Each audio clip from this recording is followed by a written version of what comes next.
الفاتحة إلى روح سيدنا حبيبنا شفيعنا رسول الله سيدنا محمد بن عبد الله صلى الله عليه وعلى آله وأصحابه وأزواجه وذريته أن الله يعني درجات في الجنة وينفعنا بأسرارهم وأنوارهم وعلومهم ونفحاتهم وبركاتهم في الدين والدنيا والآخرة ويجعلنا من حزبهم ويرزقنا محبتهم ويتوفانا على ملتهم ويحشرنا بزمرتهم بالعافية وسلامة لهم الفاتحة.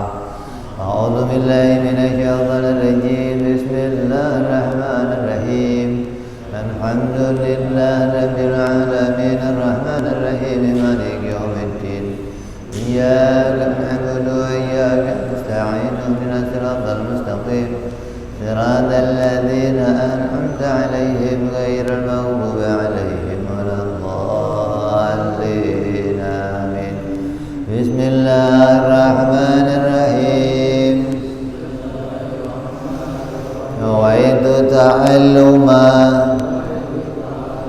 وتعليما وتذكرا وتذكيرا والنفع والانتفاع والإفادة والاستفادة والحث على التمسك بكتاب الله وسنة رسول الله صلى الله عليه وسلم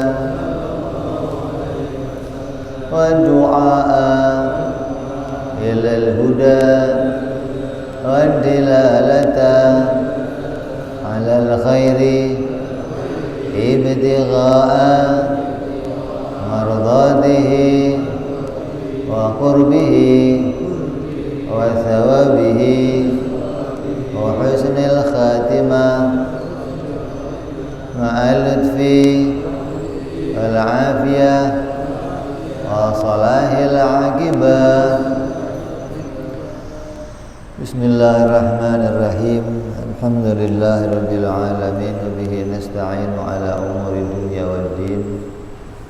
Salatu wassalamu ala Rasulillah sayyidina wa habibina wa syafi'ina wa maulana Muhammadin sallallahu alaihi wa ala alihi wa sahbihi ajma'in. Amma ba'du. Wa qala musanniful kitab Habibul Imam Al-Habib Utsman bin Abdullah bin Aqil bin Yahya rahimahullah wa ghafara lahu wa liwalidayhi wa nafa'ana bihi fid darain. Allahumma iftah qulubana futuhal arifin wa bihidmatika wansur alaina birahmatika ya arhamar rahimin. Ila anqal. Masih dalam pembahasan sejarah ringkasan sejarah Nabi Muhammad sallallahu alaihi wasallam. Kemarin sudah kita bicarakan sampai pada usia remaja, bahwa Nabi kita Muhammad sallallahu alaihi wasallam ketika remaja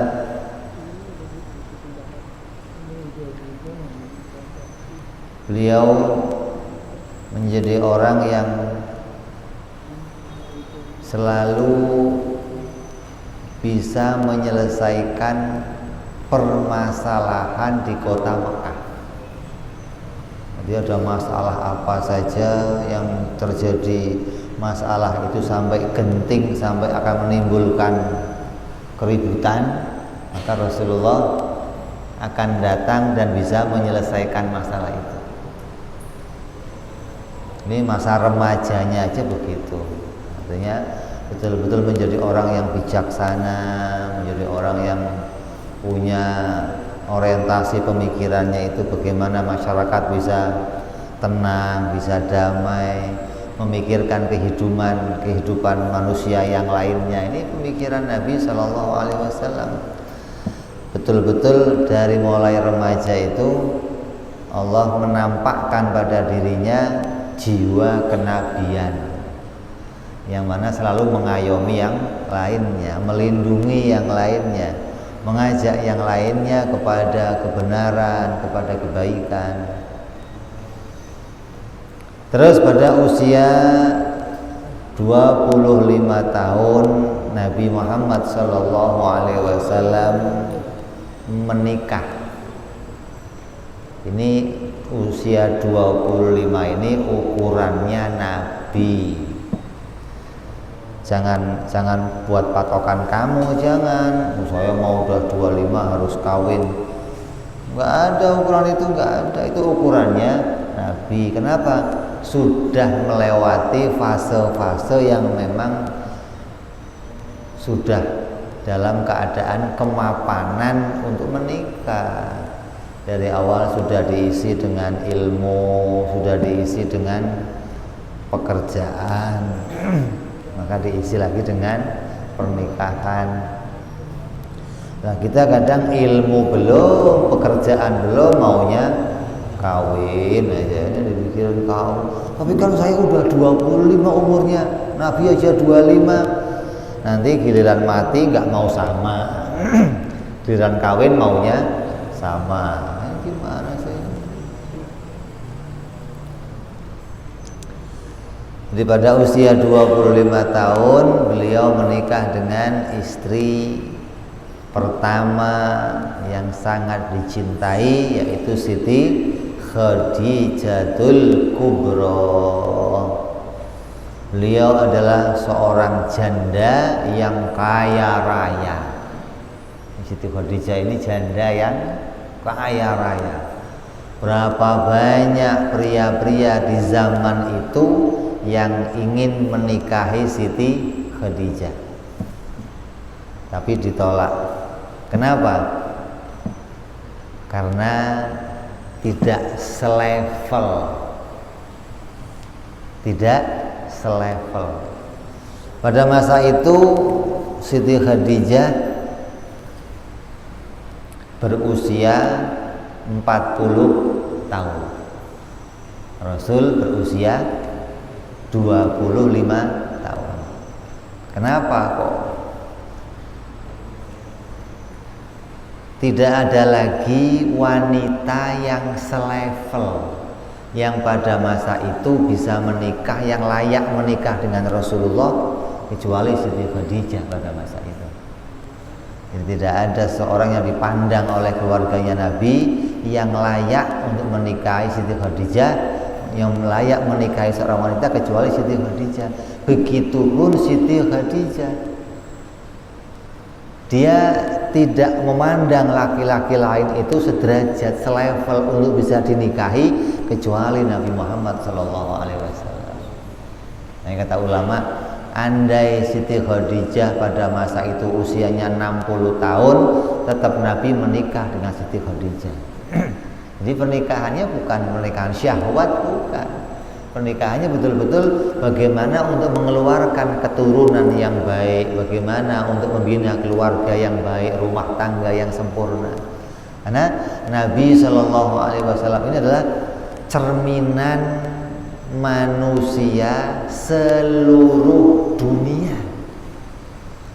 Semua nabi-nabi itu bercermin pada Nabi Muhammad Sallallahu Alaihi Wasallam. Jadi manusia yang paling sempurna, yang pernah berjalan di muka dunia ini hanya Nabi Muhammad Sallallahu Alaihi Wasallam. Manusia yang paling sempurna. Semua nabi-nabi pingin menduduki kesempurnaan Nabi Muhammad Sallallahu Alaihi Wasallam. Nabi Adam, Nabi Nuh, tapi tidak ada yang sesempurna Nabi kita Muhammad Sallallahu Alaihi Wasallam. Maka dikatakan Nabi itu sebagai mir'atul wujud. Apa? Cerminnya, wujudnya manusia sedunia. Maka Nabi oleh Allah dipilihkan seorang sosok wanita yang betul-betul menjadi istri, betul-betul menjadi ibu, mengayomi, betul-betul menjadi ummul mukminin, yang betul-betul bisa menjadi seorang sosok yang bisa mendampingi dan layak menjadi istrinya Rasulullah Shallallahu Alaihi Wasallam. Maka dipilihkan oleh Allah. Jadi kalau mau diceritakan panjang lebar, ini peristiwa pernikahan Siti Khadijah dengan Rasulullah ini nggak segampang itu, panjang perjalanannya sampai beliau mau menikah dengan Nabi Muhammad SAW. Diawali dari mimpi. Siti Khadijah mimpi rembulan masuk ke rumahnya. Rembulan masuk ke dalam rumahnya. Maka beliau punya seorang sepupu yang namanya Waraqah bin Naufal. Waraqah bin Naufal ini seorang ahli kitab yang dia mengerti tentang takwil mimpi. Maka datanglah Siti Khadijah ke rumah sepupunya. Wahai anak pamanku, coba ceritakan bagaimana tentang makna mimpi yang ku alami. Aku mimpi begini-begini, kata Waraqah. Beruntung kamu akan jadi istrinya manusia paling mulia di muka bumi ini. Lalu Siti Khadijah nanya, siapa dia? Di mana dia adanya? Ya adanya di Mekah ini. Di mana? Ya nggak tahu. Wah ini cari mana? Tengok sono, tengok sini, nggak ketemu. Sampai muncul berita tentang Nabi Muhammad Sallallahu Alaihi Wasallam. Itu waktu ngimpinya usia berapa tahun? Waktu ngimpinya usia 20-an tahun setelah dia lepas dari janda. Jadi dia menjanda sudah lama menanti hadirnya Nabi Muhammad SAW. Melalui isyarah yang Allah berikan, mimpi rumahnya dimasuki rembulan. Maka dia tunggu laki-laki lain siapa saja yang melamarnya. Wah, ini yang saya tunggu ini. Nah, sampai berjumpalah beliau dengan Nabi Muhammad SAW. Maka terjadilah hubungan, diawali dengan hubungan perdagangan. Artinya perkenalannya karena Siti Khadijah seorang pedagang, maka dimulai dengan perdagangan. Diberikan kepercayaan untuk membawa barangnya Siti Khadijah, kemudian dibawa oleh Rasulullah dagang. Dan Siti Khadijah mengutus seorang laki-laki namanya Maisarah. Maisarah itu bukan perempuan, namanya doang Maisarah, tapi laki-laki orangnya. Mengira Maisarah perempuan. Maka diutuslah ini untuk mengawal Nabi Muhammad SAW berdagang ke negeri Syam. Sepulang dari negeri Syam, maka Maisarah diinterogasi. Gimana? Kata Maisarah, apa? Setiap saya berjalan dijumpainya keanehan-keanehan, maka dijumpainya berbagai macam tanda-tanda kenabian, dijumpainya, diceritakan semua, kata Maisarah, hingga menyimpulkan, kata Khadijah, ini yang saya tunggu-tunggu laki-laki. Jadi perjalanan pernikahannya itu nggak segampang itu, nggak cuma lihat Rasul cocok, enggak, dicari sama Siti Khadijah laki yang betul-betul sesuai yang diisyarahkan oleh Allah untuk bisa menjadi pendamping hidupnya. Hingga berjumpalah beliau dengan Nabi SAW dan menjadilah beliau pendamping Rasulullah sampai melahirkan 6 orang anak.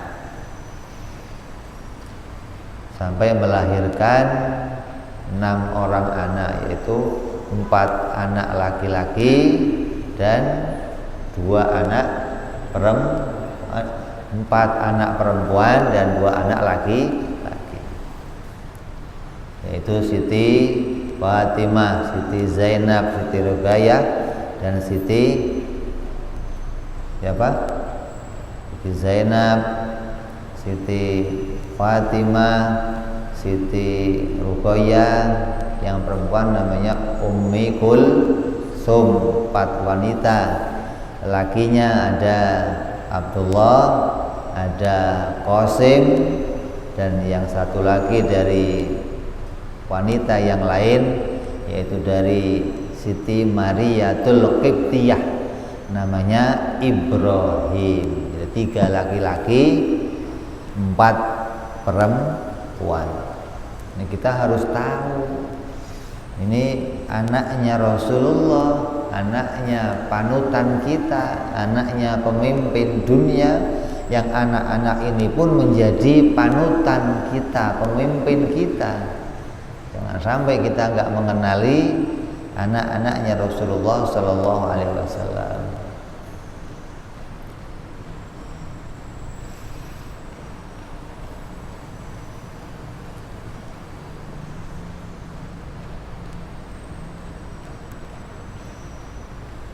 Kemudian sampai pada usia 40 tahun. Ini usia sampai pada puncak. Maka pada usia 40 tahun ini datanglah wahyu pertama dari Allah Subhanahu wa taala di Gua Hira. Jadi Nabi sebelum 40 tahun ini sering mengadakan khalwat. Khalwat itu menyendiri untuk tafakkur, berpikir tentang keadaan zaman, berpikir tentang perubahan zaman, apa yang mesti dilakukan, apa yang mesti disikapi. Ini Nabi tafakkur. Tafakurnya Nabi di Gua Hira. Nah, kalau nanti semuanya pergi umroh, insya Allah akan bisa melihat Gua Hira. Artinya ketinggiannya itu kalau kita mendaki itu ada 1000 anak tangga. Yang satu anak tangganya itu 30 cm apa 40 cm itu. Pokoknya kalau naik itu ya sepinggang rada sengklai lah. Itu Nabi naik turun. Bekalnya habis pulang. Nanti selesai bawa bekal naik lagi. Sampai dengan waktu datangnya wahyu, itu pada usia 40 tahun. Maka beliau menerima wahyu pertama di Gua Hira. Maka setelah menerima wahyu pertama, Nabi mulai berdakwah. Nabi mulai dakwah menyampaikan kepada manusia, saya utusan Allah. Belum mengajak yang lain, belum.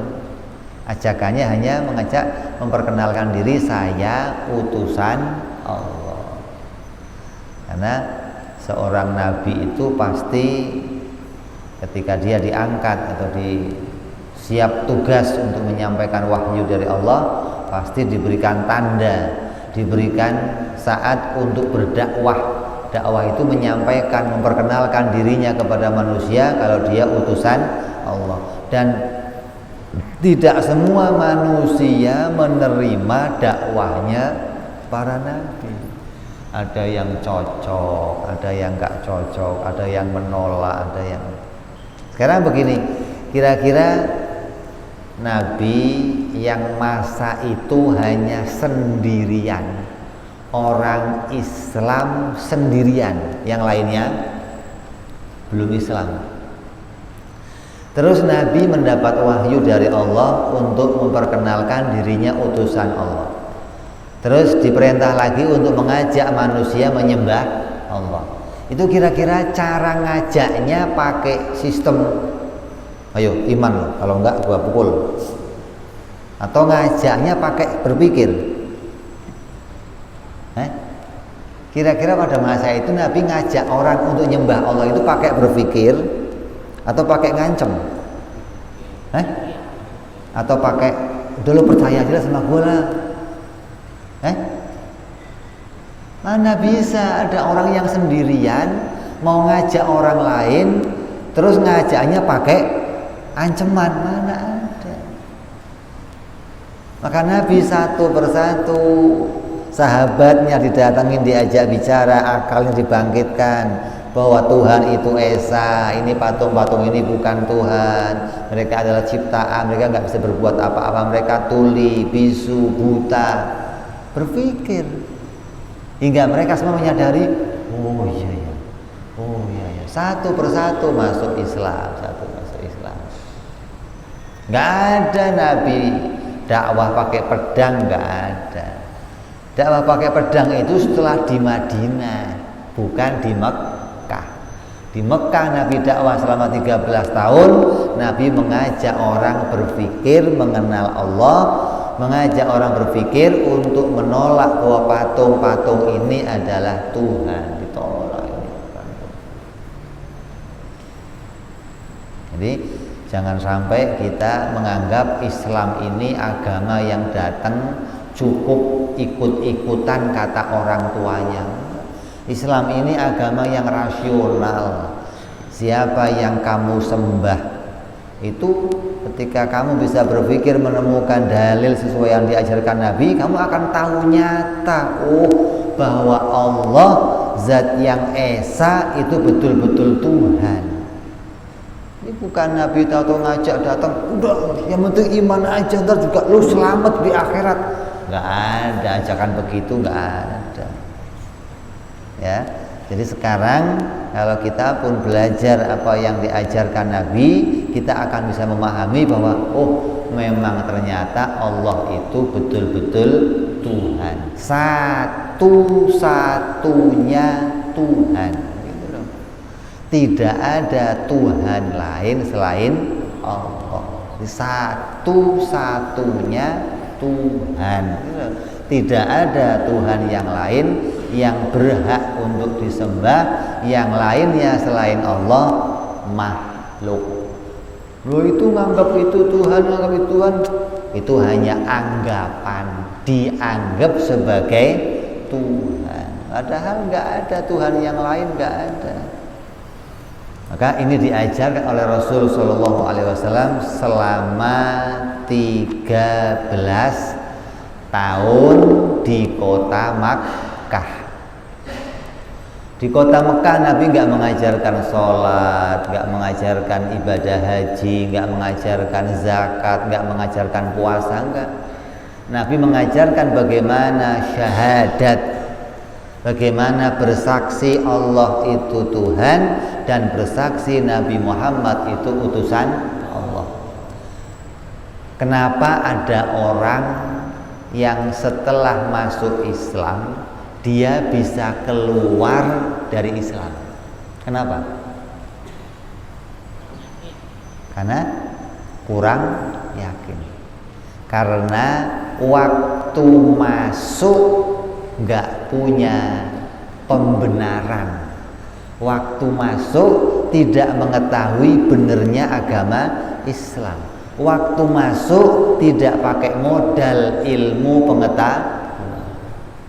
Maka orang yang masuk dalam agama Islam nggak pakai ilmu, nanti di dalam sumpek, bosen, terus keluar. Tapi kalau yang masuk agama Islam ketika mau masuk dikasih ilmu dulu. Apa ilmunya? Bahwa Allah itu betul-betul Tuhan dan Nabi Muhammad betul-betul utusannya. Jadi orang yang keluar Islam itu asalnya apa? Ragu. Ini Muhammad ini betul-betul utusan Allah apa bukan? Ragu. Maka dia dengan keraguannya itu dia keluar dari Islam. Nah, kalau waktu mau masuk diberikan modal, Allah itu betul-betul Tuhan. Nabi Muhammad itu betul-betul utusan Allah. Diyakinkan tentang ini, diberikan ilmu tentang ini, maka dia nggak akan keluar lagi. Gitu dong. Makanya jangan sampai anak-anak kita yang baru dewasa dia tumbuh menjadi seorang yang beragama, jangan sampai kita kita hanya ajak dia untuk mengenal Islam lewat berita. Pokoknya sholat, puasa, haji, zakat, pokoknya berbuat baik, jangan. Tapi berikan anak kita ilmu pengetahuan yang nyata agar dia tahu betul kalau Islam ini betul-betul agama yang datang dari Allah dan Nabi Muhammad itu betul-betul utusannya Allah. Berikan dia ilmu hingga keyakinannya tidak akan pernah bergeser dan dia tidak akan pernah keluar dari agama Islam. Coba kita lihat bagaimana sahabatnya Rasulullah.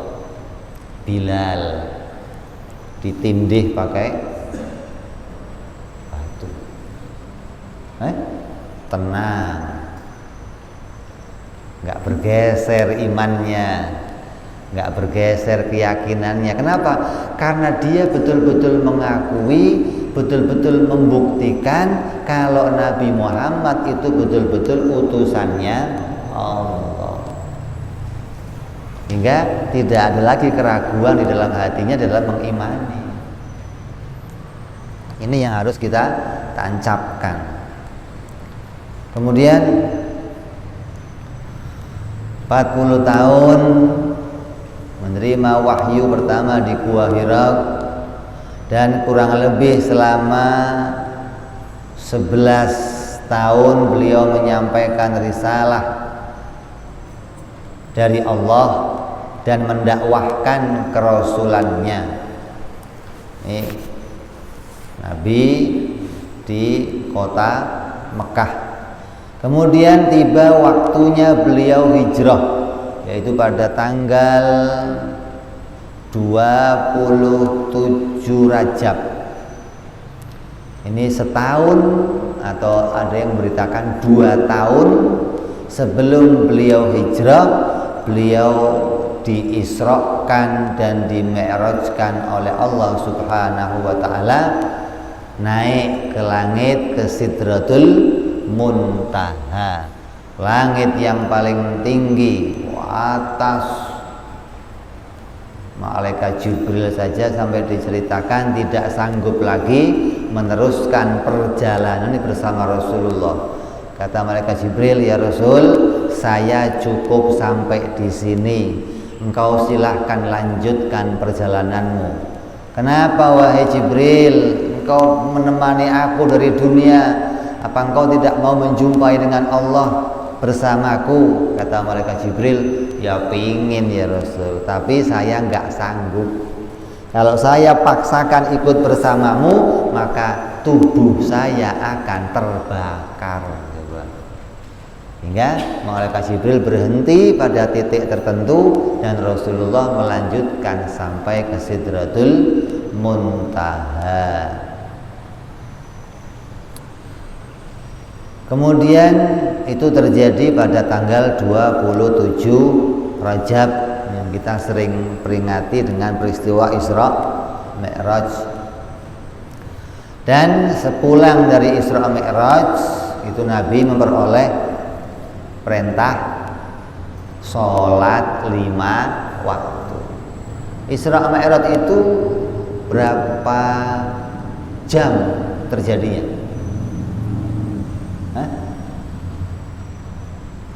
Berapa jam?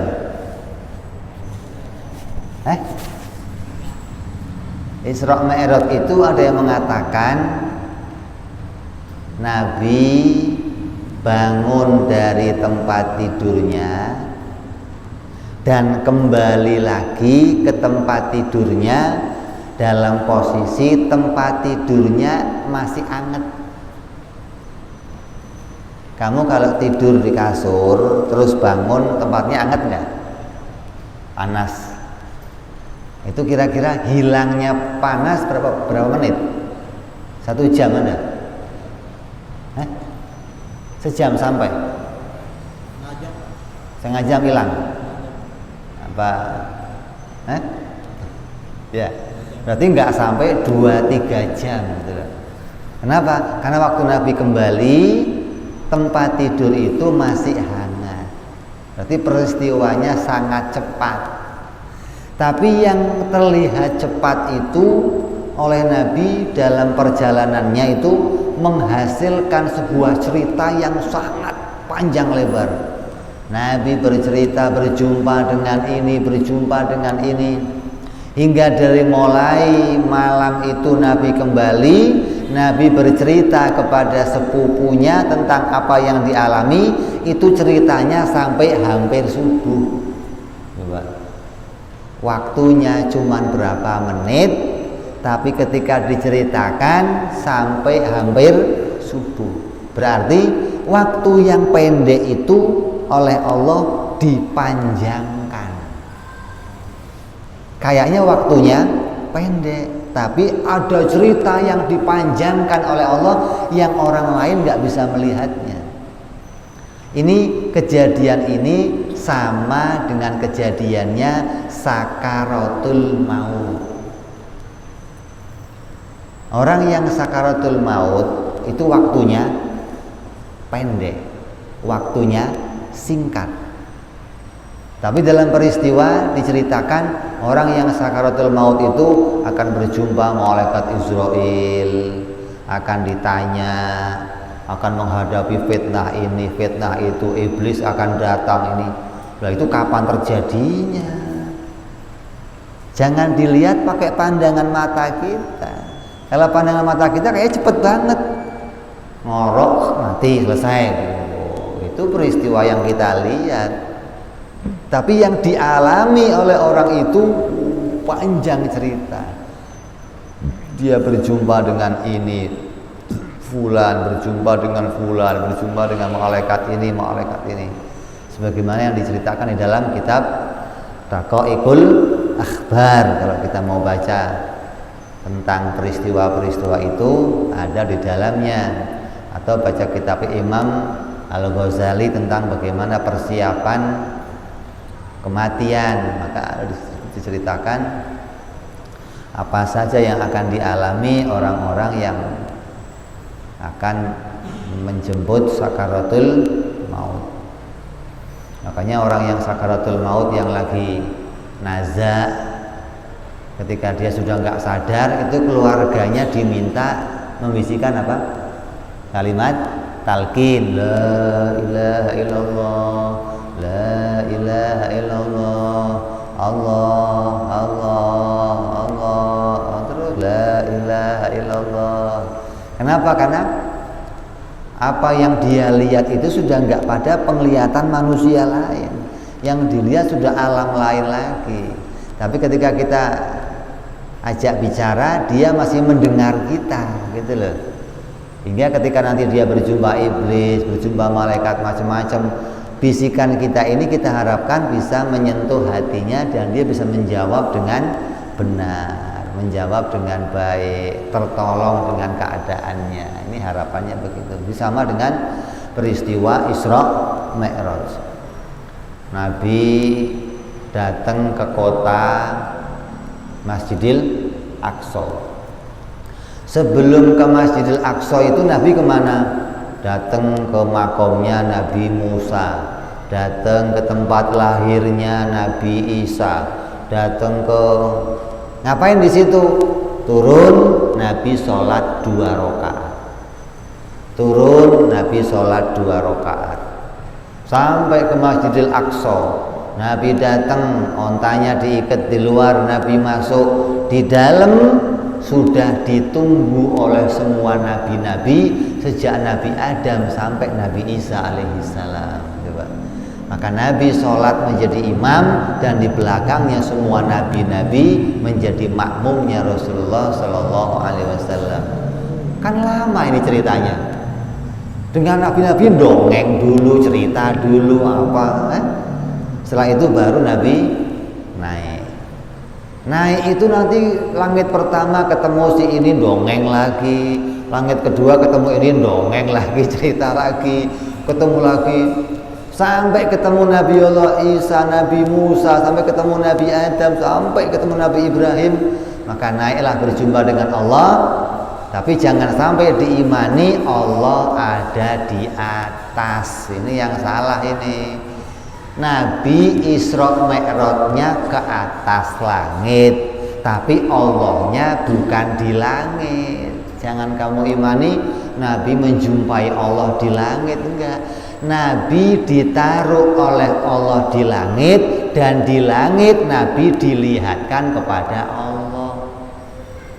Sama dengan Nabi Musa. Nabi Musa ditaruh ke atas gunung, maka setelah di atas gunung Nabi Musa dilihatkan kepada Allah.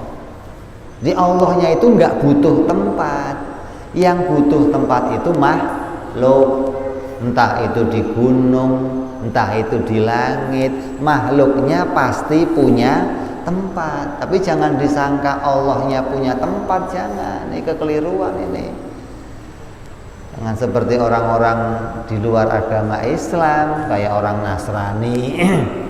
Orang Nasrani itu meyakini Tuhan itu berada di dalam surga.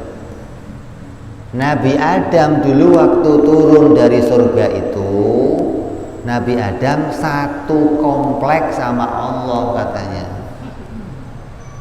satu perumahan sama Allah, sama-sama di dalam surga. Kemudian Nabi Adam disuruh turun, Allahnya tetap di surga. Itu imannya orang Nasrani begitu. Kalau kamu kok mengimani Allah itu juga di atas langit, Allah itu di dalam surga, Allah duduk di atas kursi, berarti iman kamu masih sama dengan orang Nasrani. Jadi Nabi diajak oleh malaikat pergi ke atas langit, mau menunjukkan apa? Bukan mau menunjukkan Allah di atas langit, bukan. Mau menunjukkan Nabi diletakkan di puncaknya kemuliaan, gitu loh. Dibawa ke atas tempat yang paling tinggi, yang hingga malaikat saja nggak bisa menjangkaunya. Maknanya Nabi ditaruh oleh Allah di tempat puncaknya kemuliaan, di mana semua hamba yang lain tidak sanggup mencapai puncak kemuliaan itu. Begitu mestinya. Jangan Nabi diajak ke puncak atas, Allahnya nungguin di atas. Lama banget sih lu. Memang itu kira Tuhan apaan begitu? Jadi jangan dipahami seperti itu. Nah ini harus kita luruskan. Jadi banyak cerita Isra Mi'raj diceritakan oleh para ulama pada waktunya Isra Mi'raj, tapi enggak meluruskan. Jadi ketika ada ulama cerita Isra Mi'raj, mestinya dia juga meluruskan bahwa Allah itu tidak ada di atas. Tapi Nabi diajak ke atas, ditaruh ke atas hanya untuk menunjukkan Nabi mau diperlihatkan kerajaannya Allah yang ada di langit. Satu persatu langit dibuka pintunya agar Nabi tahu isinya. Terus udah semua dilihat, dinaikkan lagi ke atas lagi, ke tempat yang hingga malaikat pun belum pernah tahu tempat itu. Coba, kan malaikat di langit, tapi ada tempat di langit yang mana malaikat belum pernah menjangkau tempat itu. Nabi diletakkan di situ untuk apa? Tanda dia manusia paling mulia di antara semua manusia yang lainnya, hingga bangsa malaikat, bangsa nabi-nabi semua yang lainnya. Ini hikmahnya, ini jangan digambarkan Allah ada di langit. Oh, ini rusak ya.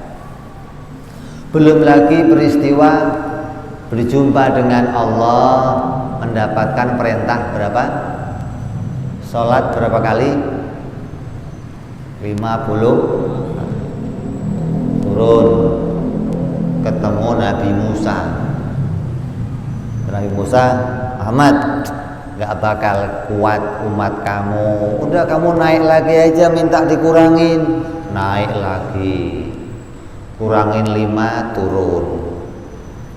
Naik lagi, kurangin 5, turun. Itu waktunya lama nggak kira-kira? Naik turun eh?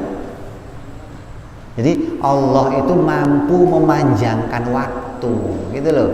Contohnya mana? Waktu di dunia 1 tahun, di dunia 1 tahun, atau di dunia ini di dunia ini, dunia dan akhirat itu beda waktunya, panjangan akhirat. Diceritakan 1 hari di akhirat sama dengan 1000 tahun di dunia. Waktunya dipanjangkan oleh Allah. Jadi kalau sekarang kamu kan dikit-dikit cepet amat sini, baru duduk udah azan lagi, baru udah sholat lagi, udah cepet waktunya. Tapi di akhirat nanti waktu akan diperpanjang. Makanya kata ulama, dulu waktu kita itu berkah. Orang kerja ini kerja itu sampai nunggu waktu isya itu lama, nggak datang isyanya. Kita baru mau ngaji, baru ngomong titik dan isya. Ya cepet. Ini yang Allah jadikan sampai nanti diriwayatkan pada waktunya akhir zaman nanti masa akan tambah cepat. Ini diceritakan oleh para ilmuwan bahwa nanti akan lebih cepat dari masa yang sekarang ini. Tapi kalau kita melihatnya, ini adalah kejadian yang Allah mampu ciptakan. Kayak begini, jam ini ada yang bikin, maka yang bikin jam itu bisa mempercepat jalannya, bisa memperlambat jalannya, gitu loh. Nah Allah itu yang bikin waktu, maka Allah bisa mempercepat waktu, bisa memperlambat waktu. Jangan terus diartikan waktu ya akan tetap seperti ini. Enggak, boleh saja Allah panjangkan, boleh saja Allah. Ya. Jadi kita menceritakan sampai kepada Nabi Isra Mi'raj dan mendapatkan perintah 50 kali sholat. Yang 50 kali sholat itu kemudian oleh Allah dikurangin, diberikan bonus, cukup dikerjakan 5 kali sholat, tapi pahalanya sama dengan 50 kali sholat. Jadi perintahnya tetap nggak berkurang, nggak 50 kali sholat, hanya cukup ngerjainnya 5 kali gitu. Ini tandanya apa? Nabi mendapatkan kemuliaan dari Allah. Sama aja kamu begini, beli beras, bayarnya harga 1 kilo, dapatnya 10 kilo gitu. Wih, kamu hebat amat sih, cukup bayar 1 kilo dapat 10 kilo. Nah, kita begitu, cukup sholatnya 5 kali tapi dapatnya pahala 50 kali sholat. Ini keistimewaan yang Allah berikan kepada Nabi kita Muhammad sallallahu alaihi wasallam. Maka pada usia pulang Isra Mi'raj 2 tahun setelah itu baru Nabi pergi ke Madinah, yaitu untuk apa? Hijrah ke Madinah. Semua rombongan yang lain pergi duluan, bulan pergi dulu. Nabi nunggu isyarah dari Allah hingga diperintahkan oleh Allah, nah mulai sekarang kamu berangkat. Barulah Nabi berangkat ke kota Madinah ditemani Sayyidina Abu Bakar radhiyallahu anhu. Yang keduanya menaiki onta masing-masing. Sampai di Madinah, Nabi sudah disambut luar biasa. Manusia kota Madinah itu keluar semua. Hingga orang-orang Yahudi itu pada bingung, ini ada apa? Ini orang kok pada keluar, pada mukul genderang, pada mukul rebana, mukul apa aja dipukul. Gak pernah Madinah begini, kata orang Yahudi. Oh ternyata ada orang yang ngaku nabi, orang Yahudi ini. Oh ternyata nih ada orang yang ngaku nabi datang dari kota Mekah ke kota Madinah. Maka orang Yahudi itu nggak pernah senang sama Rasulullah. Maka ketika dengar Rasulullah datang ke kota Madinah, apa kata dia? Mesti dites nih. Harus dites nih. Nah, maka berdatanganlah orang-orang Yahudi mau ngetes Rasulullah Shallallahu Alaihi Wasallam. Masuk Isya, kita adzan sebentar, nanti kita lanjutkan.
لا إله إلا الله محمد رسول الله صلى الله عليه وعلى آله وسلم.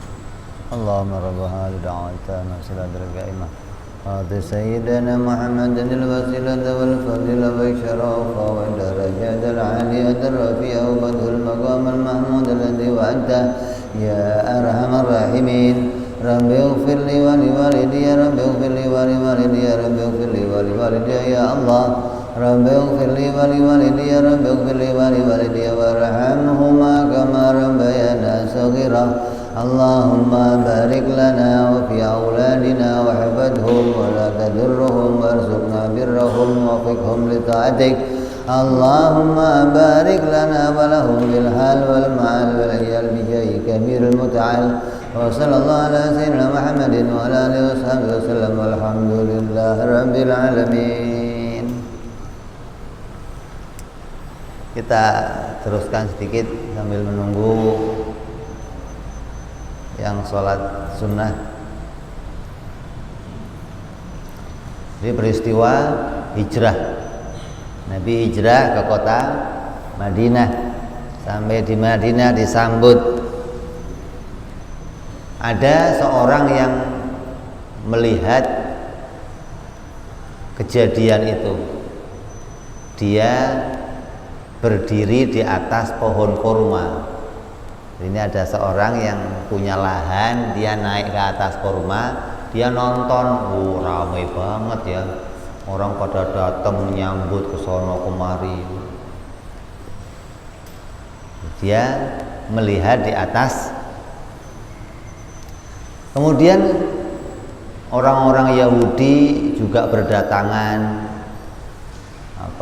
ingin menguji bagaimana, apa ini Nabi beneran, apa ini Nabi bohongan. Apa di antara ujiannya? Ada orang Yahudi yang datang ke Rasulullah. 3 orang ini memberanikan diri. Udah, saya nanti yang maju. 3 orang. Masing-masing 3 orang ini membawa biji kurma. Biji kurmanya ini sudah digodok. Kayak kamu bawa biji duren, tapi biji durennya digodok dulu. Terus dibawa ke Nabi, ngomong sama Nabi, saya dengar kamu ini utusannya Allah, kamu Nabi Allah. Kalau kamu betul-betul Nabi, maka nih coba saya bawa biji kurma, kamu tanam coba bisa tumbuh enggak?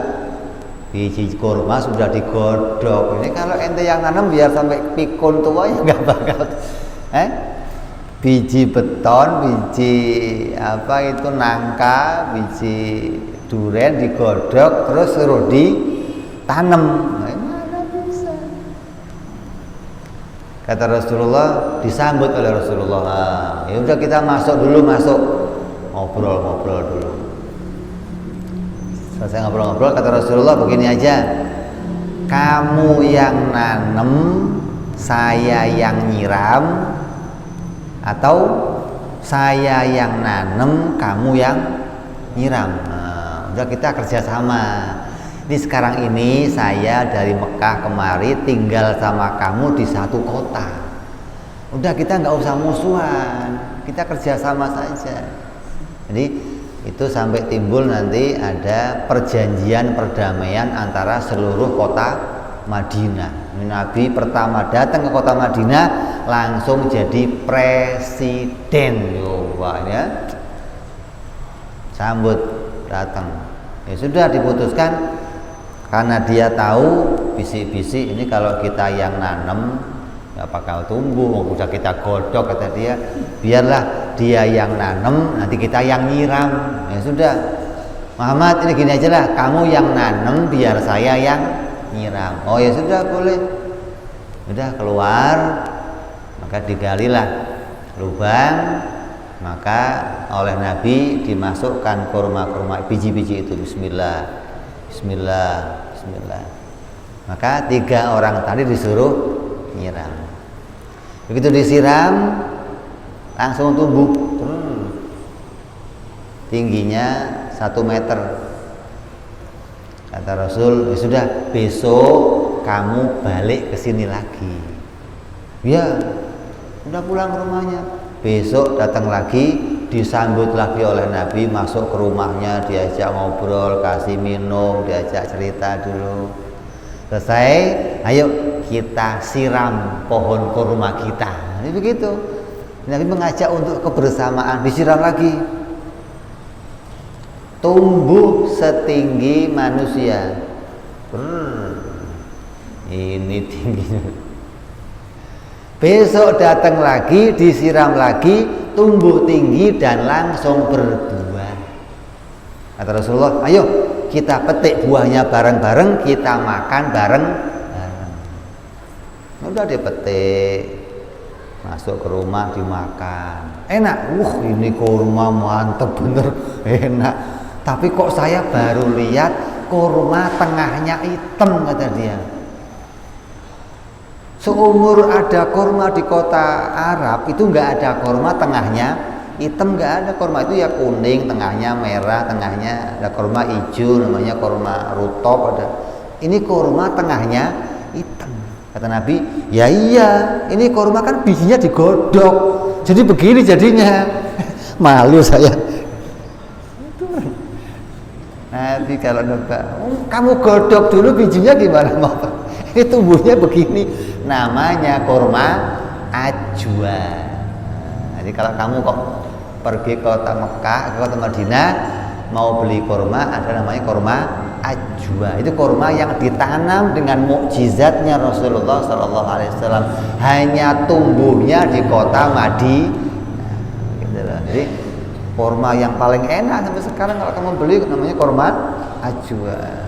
Tengahnya hitam, kurma biji godokan. Gitu. Kalau yang nanam bukan Nabi nggak bakal tumbuh itu. Ya, ini peristiwa hijrahnya Rasulullah Shallallahu Alaihi Wasallam sampai ke kota Madinah. Insya Allah kita lanjut cerita ini nanti pada perjumpaan yang akan datang. Terus kita harus seringkali membaca sejarahnya Rasulullah Shallallahu Alaihi Wasallam, ceritakan sejarah ini untuk diri kita. Kita beli bukunya, kita baca, ceritakan untuk anak-anak kita. Agar apa? semakin kita kenal Rasulullah Sallallahu Alaihi Wasallam, semakin cinta kita kepada Rasulullah Sallallahu Alaihi Wasallam. Ketika kita cinta pada Rasulullah, maka kita akan sering kali memperhatikan Nabi, akan mau bersolawat kepada Nabi. Dan orang yang sering kali bersolawat kepada Rasulullah, maka dia akan bersama Rasulullah di surganya Allah Subhanahu wa Ta'ala. Mudah-mudahan kita semua Allah jadikan orang-orang yang bisa bersama Rasulullah nanti di surganya Allah Subhanahu wa Ta'ala. Amin ya rabbal alamin. Ini saja. Wa ila hadratin Nabi al-Fatihah. A'udzu billahi minasyaitonir rajim. Bismillahirrahmanirrahim. Alhamdulillahi rabbil alamin arrahmanir rahim maliki yaumiddin. Iyyaka na'budu wa iyyaka nasta'in ihdinas siratal mustaqim. Ghairil maghdubi 'alaihim waladdallin. Amin.